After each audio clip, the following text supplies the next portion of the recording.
प्यारे तलबा, आज हम उर्दू पढ़ेंगे। जमाते दहुम में तीसरा सबक है कसीदा। इसमें आज हम पार्ट 4 पढ़ना है। इसके लिखने वाले शायर कौन है? शेख मोहम्मद इब्राहिम ज़ौक़। किसके बारे में है ये कसीदा?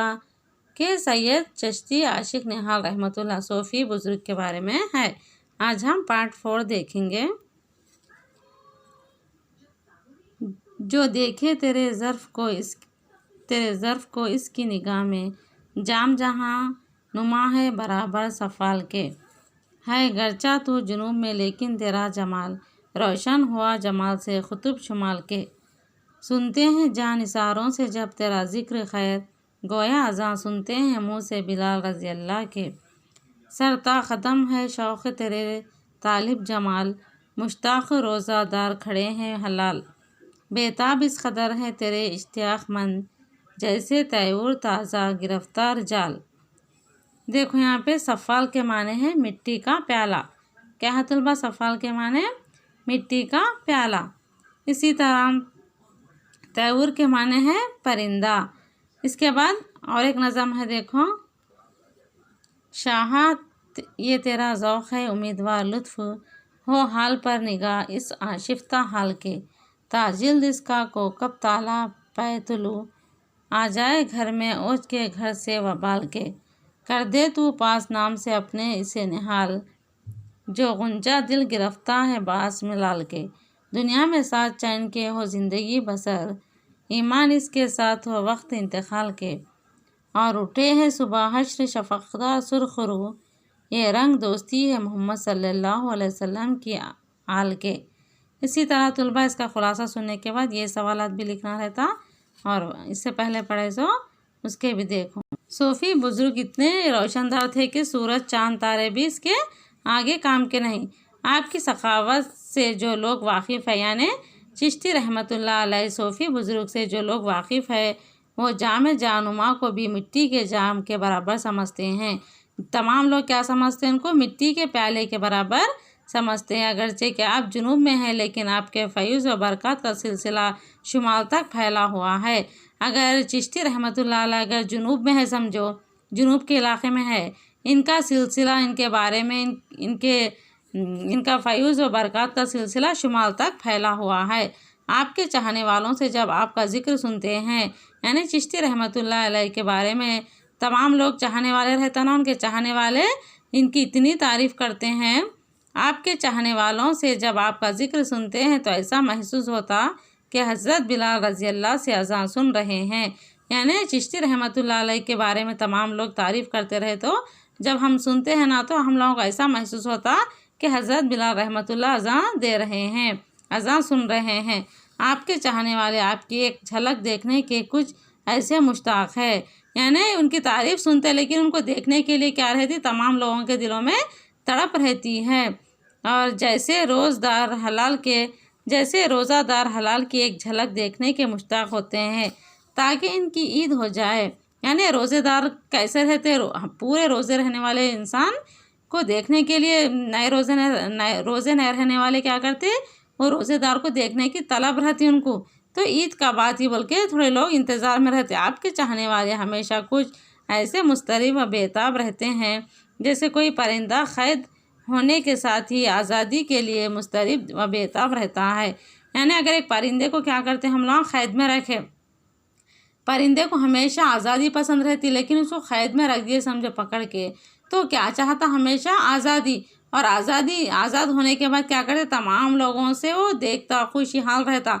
इसी तरह चिश्ती रहमतुल्लाह अलैह भी अगर दूसरे ममालिक में चले गए, तो ये ममालिक वाले क्या करते हैं? उनको देखने के लिए बेताब और बेचैन रहते हैं।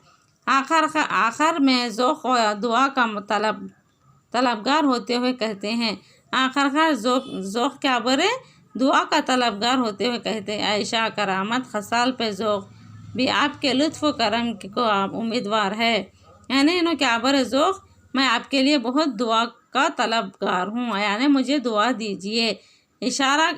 इसे शाह करामत खसाल पे ज़ौक़ भी आपके लुत्फ़ करम का उम्मीदवार है।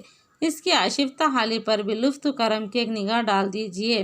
क्या बोले? ज़ौक़ के ऊपर भी एक निगाह डाल दीजिए, ताकि इसकी किस्मत भी चमक जाए, यानी ज़ौक़ की किस्मत भी चमक जाए बोल के शायर उनसे तलब कर रहे। किससे? सोफ़ी बुज़ुर्ग से ये तलब कर रही कि मेरे पर भी आप दुआ कर दो करिए, क्योंकि मैं भी एक अच्छा इंसान बन जाता हूँ। आपकी निगाह से मेरी किस्मत भी चमक जाती है और परेशानी दूर हो जाती है। ज़ौक़ कहते हैं कि अपने नाम की रियायत और पास व लिहाज से आप मुझे निहाल कर दीजिए ताकि मैं दुनिया में चैन आराम से ज़िंदगी बसर कर सकूं। क्या बरे, मुझे एक निगाह से देखिए। चिश्ती रहमतुल्लाह अलैह को बोल रहे, सूफ़ी बुज़ुर्ग से कह रहे। कौन कह रही है?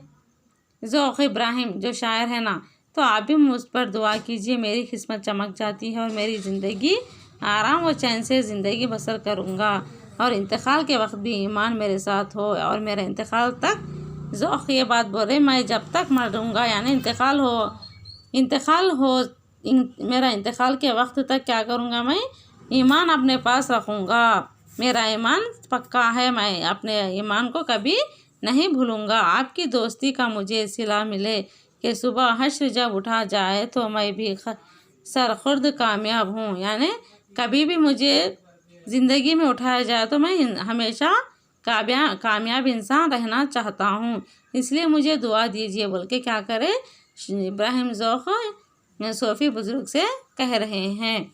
इसी तरह देखो सबक मुकम्मल हो चुका है। अब आप लोगों को क्वेश्चन आंसर्स दूसरा टिक कर आती मैं। देखो तुलबा आप लोगों का आज का होमवर्क ये है, ज़ैल के अशार पढ़ी और इन सवालों के जवाब दीजिए। ये रफ कॉपी में लिखना तुलबा, में जो भी होमवर्क बोल रहे सो ज़ैल के अशार पढ़िए, इन सवालों के जवाब लिखिए। ये अशार को पढ़ना, दिल ही तू है ना संग व खशत दर्द से भर ना आए क्यों, रोएंगे हम हज़ार बाज कोई हमें सताए क्यों, देर नहीं हरम नहीं दर नहीं आस्था नहीं, बैठे हैं रह घर पे हम गैर हमें उठाए क्यों, क़ैद हयात व बंद गम असल में दोनों एक हैं, मौत से पहले आदमी गम से नजात पाए क्यों, गालिब खस्ता के बगैर कौन से काम बंद है, रोए ज़ार ज़ार क्या कीजिए हाय हाय क्यों। ये पढ़ने के बाद ये क्वेश्चंस दिख रहे ये 5 क्वेश्चंस के आंसर्स लिखना है ये नज़म में से। इसी तरह देखो तुलबा सेकंड बिट आप लोग अब ये फेयर कापियों में लिखना, कौन से फेयर नोट्स में लिखना है। तीसरा सबक स्टार्ट लिखने का हो चुका है। ये इजहार माफी ज़मीर तख्लीकी सलाहियत का इजहार। 5 क्वेश्चंस है, कितने हैं? मुख्तसर 5 है। इसके बाद तवील 3 है। देखो तवील कितने हैं तुलबा? 3, 1 2 3। ये 3 आंसर्स भी फेयर नोट्स में लिखना है। उसके बाद क्या है आप लोगों को, अलीफ और बी बीट होगा। उसके बाद थर्ड बीट कौन सा है? लफ्ज़ियात। ये भी आप लोगों नोट्स में लिखना। समझाती देखो मैं लफ्ज़ियात। अलीफ हस्बज़ैल की वजाहत कीजिए यानी अब्र फ़िशा आशिक निहाल, इसको क्या करना है? जुमलों में इस्तेमाल करके लिखना है। उसके बाद बे बीट देखो, ज़ैल के जुमलों में ख़त कशीदा अल्फाज के माने लिखिए। यहाँ पे अंडरलाइन किया गया यानी ख़त कशीदा किया गया अल्फाज को क्या करना? ABCD ये चारों में आंसर एक रहता है, इसमें से एक कौन सा सही है? 4 आंसर में से ढूंढ के खौसीन में लिखना यानी ब्रैकेट्स में लिखना। तैवुर दरख्तों पर अपना बसेरा करते हैं। तैवुर के माने क्या है? परिंदा, जानवर, इंसान, हैवान। परिंदा तो डी आना यहाँ पे। दूसरा, ज़ख्मियों को देखकर मेरा चश्म तर हो गई। कान, जुबान, आँख, अक़ल। चश्म के माने हैं आँख। इसी तरह नंबर 3, दुआ से हमें फैज़ हासिल होता है। नफ़ा, नुकसान, दु गम यानी फैज़ यानी दुआ देने से हम लोग क्या हासिल होता? नफ़ा हासिल होता। तो यहाँ पे ए आना। उसके बाद देखो तुलबा नंबर 4, ज़ाहिद टीचर बनने का मुश्ताक है। अक्लमंद, आर्जुमंद, हुनरमंद, सूदमंद यानी ज़ाहिद को टीचर बनने का बहुत शौक़ है। क्या आना यहाँ पे? अक्लमंद, आर्जुमंद, हुनरमंद, सूदमंद। अक्लमंद। 5वां, जावेद के ज़र्फ़ के सभी फ़ाइल है। क्या आना? ज़र्फ़ के माने दानाई, बीनाई, रोशनाई, मिसाई, दानाई। उसके बाद जीम बीट देखो, ये भी लिखना है आप लोगों फेयर नोट्स में। ज़ैल के जुमलों में ख़त कशीदा अल्फाज के माने मालूम करते हुए इन्हें जुमलों में लिखिए। क्या करना है? ख़त कशीदा अल्फाज के मीनिंग्स लिख लेना पहले तुलबा। पहले मीनिंग्स लिखने के बाद फिर मीनिंग्स को जुमला बनाना। अल्लाह सारी दुनिया का साना है। साना का इस्तेमाल करते हुए जुमला बनाना। अल्लाह के नज़दीक शाह गधा सब बराबर है। गधा नाफरमान औलाद माँ बाप के लिए वबाल बन जाते हैं। वबाल के माने खालिद का चेहरा कोकब की तरह है। कोकब गर्दों पर बादल छाए हुए गर्दों। इसी तरह देखो तुलबा, ये लफ्ज़ियात हो चुका है। अब क़वायद है। क़वायद में गौर से सुनना है तुलबा। क्या है यहाँ पे? क़वायद में तख्ता। तख्ता के माने हैं टुकड़े करना या ख़ता करना। क्या है तख्ता के माने? तख्ता के लग़वी माने हैं टुकड़े करना या ख़ता करना। किसको टुकड़े करना? अल्फाजों को। किसको? अल्फाज को। इसला वरूज में तख्ता करना यानी मुराद का शेर का वज़न करना है। अशार रहता ना, अशारों को किस तरह, एक अशार दूसरा अशार, नज़म रहती है ना अशारों की, तो उन नज़मों को किस तरह टुकड़े टुकड़े करके पढ़ा जाता है, उसके माने है तख्ता। मुराद शेर का वज़न करना है। शेर के अज्जा को बहर के अरकान पर तोलने को या वज़न करने का नाम तख्ता है। यानी अशार को टुकड़े करना या तोलना या वज़न मालूम करना तख्ता कहलाता है। तख्ता में साकिन हुर्फ होते हैं और साकिन हुर्फ के बराबर साकिन और मुतहरिक हुर्फ के बराबर मुतहरिक लाया जाता है। इसके लिए बाज़ाब्ता उसूल व ज़ाबित मुक़र्रर कर दिए जाते हैं, जिनमें अहम दर्ज झैल है। साकिन यानी एक जगह रहना, मुतहरिक यानी हरकत करने वाले अल्फाज। नंबर 1, तख्ता में साकिन के मुकाबले में साकिन और मुतहरिक के मुकाबले में मुतहरिक लाना होता है। इसके लिए इख्तिलाफ हरकत का लिहाज नहीं होता। दूसरा, सिर्फ मलफूज हुर्फ का शुमार होगा, यानी चंद ऐसे अल्फाज का, आसान अल्फाज का शुमार होगा, यानी सिर्फ वही हुर्फ तख्ता में शुमार होंगे। कौन से हुर्फ? जो पढ़े जाते हैं और वो लिखे भी जाते हो या ना लिखे भी हो। तीसरा, हुर्फ गैर मलहूज का शुमार नहीं होगा, यानी ऐसे हुर्फ गैर मलफूज किसे कहते हैं? यानी ऐसे हुर्फ जो लिखे तो जाते हैं लेकिन पढ़े नहीं जाते। किसको बोलते हैं? गैर मलफूज। लिखे तो जाते हैं लेकिन पढ़े नहीं जाते, इनका शुमार तख्ता में नहीं होगा, हुर्फ गैर मलफूज कहते हैं। मिसालें यहाँ पे हैं। नून गुन्ना। नंबर 1 क्या है यहाँ पे हेडिंग? नून गुन्ना। देखिए तुलबा कैसा रहता? तुलबा नून गुन्ना की शक्ल ऐसी रहती। कैसी? यहाँ पे इसमें नून रहता सेम, लेकिन इसमें सिर्फ नुक्ता नहीं रहता। इसको क्या कहते हैं? नून गुन्ना कहते हैं। क्या कहते हैं? नून गुन्ना, यानी इसको नून सेम नून रहता लेकिन इसमें नुक्ता नहीं रहता, उसको नून गुन्ना कहते हैं। इसकी तारीफ देखो। नून गुन्ना जैसे शकूं, सकूं में की, नून गुन्ना का शुमार नहीं होगा। यहाँ पे देखो, सकूं, शगूं, शकूं में नून गुन्ना का शुमार नहीं होगा। वाव मादुला, जिसे ख्वाहिश, खौफ, खुश वगैरह की वाव का शुमार नहीं होगा। इसमें वाव मादुला यानी वाव का इस्तेमाल नहीं होगा। है मुख्तफ़ी, जैसे गुंचा, रफ्ता, अफसाना वगैरह में है का शुमार नहीं होगा। किसका? है का। है इसमें, लेकिन इसमें नून गुन्ना का इस्तेमाल, इसमें वाव का, इसमें है का शुमार किया जाता है। वाव अत्फ। क्या है? वाव अत्फ। जैसे शीरो शकर, नक्श निगार वगैरह में वाव का शुमार नहीं होगा। अलबत्ता ज़ोर देकर पढ़ी जाए तो शुमार होगी, यानी लिखा जाता लेकिन पढ़ा नहीं जाता। हुर्फ शमसी की अलिफ लाम जो पढ़ी नहीं जाती, शुमार नहीं होती, जिसे अब्दुल रहीम की अलिफ लाम। नंबर 4, अगर 2 साकिन हो तो दूसरा साकिन मुतहरिक हो जाएगा। जैसे पास की में सीन मुतहरिक होगा। पास, सीन क्या है? मुतहरिक, यानी अलग है। अगर 3 साकिन हो तो दूसरा साकिन मुतहरिक होगा, तीसरा साकिन शुमार, यानी साकिन के माने क्या है? खामोश रहना अल्फाज।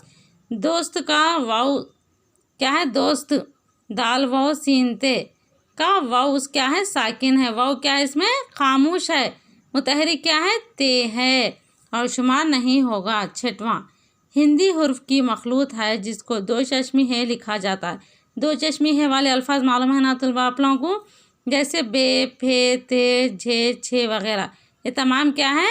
2 हुर्फ है लेकिन तख्ता में ये एक ही हुर्फ शुमार होगा। 7वां, अलिफ मब्दू में दो अलिफ शुमार किए गए। जैसे अलिफ मीम आम, अलिफ मीम।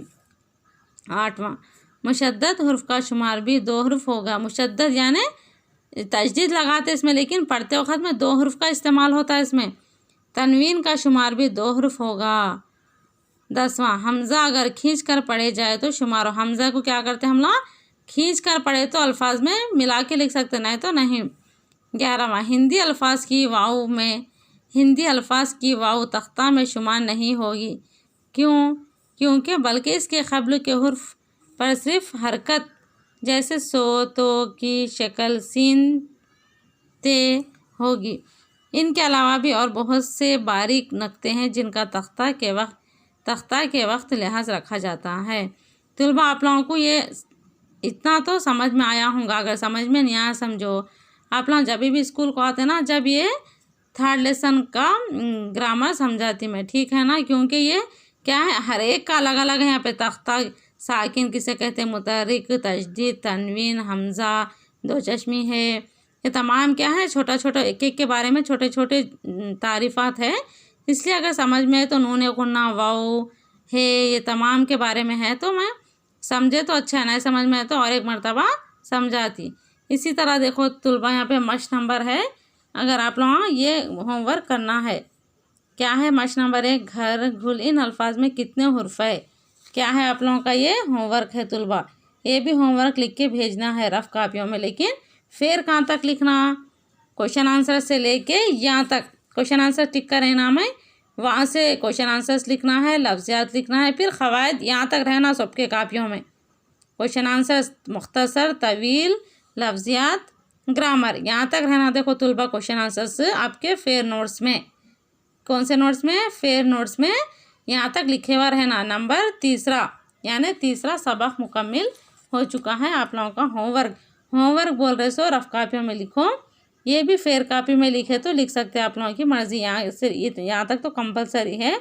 उसके बाद ये बीट भी मश लिख रहे तो लिख सकते हैं, आप लोगों की मर्ज़ी। नंबर 1, घर घुल इन अल्फाज में कितने हुर्फ है। गहर नहर इन अल्फाज में कितने हुर्फ है। तनख्वाह दस्तरखान इन अल्फाज में कौन सा हुर्फ गैर मलफूज है। मानन उमूमन लाजमन इन अल्फाज में उरूज के लिहाज से कितने हुर्फ है। 5, तख्ता में नून गुन्ना का क्या लिहाज रखा जाएगा। ईद उल फित्र में तख्ता में अलिफ लाम शुमार होगी या नहीं। यह आप लोग लिख के भेजना है, होमवर्क है, लेकिन फेयर नोट्स में तो यहाँ तक रहना बहुत ज़रूरी है। ठीक है तुलबा, 3rd लेसन तो मुकम्मिल हो चुका है। 4th लेसन इंशाल्लाह अगले क्लास में पढ़ेंगे। अल्लाह हाफिज़।